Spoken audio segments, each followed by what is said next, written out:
श्री स्वामी समर्थ सर्व ताईंना। तर बघा, स्वामी महाराजांची आपण जेव्हा सेवा करायला सुरू करतो तेव्हा जास्त अडचणी येतात। त्या काय येतात, त्या कशामुळे येत असतात, तर स्वामी महाराज आपली परीक्षा बघत असतात आणि आपले जे काही भोग असतात ते तीव्रतेने वाढवत असतात, जेणेकरून आपले ते भोग लवकर संपतील।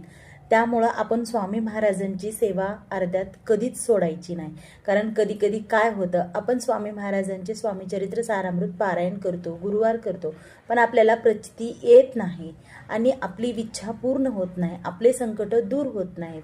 पण त्याची वेळ आलेली नसते। ते का आलेली नसते ते मी एक स्वामी समर्थ सेवेकरी आहेत ताई, त्यांचा मी अनुभव शेअर केला आहे। तर सर्वांनी जाऊन तो अनुभव नक्की बघा, की जेणेकरून आपण जर अर्ध्यात सेवा सोडली तर काय होतं आणि न डगमगता आपण स्वामी महाराजांची सेवा केली तर काय होतं।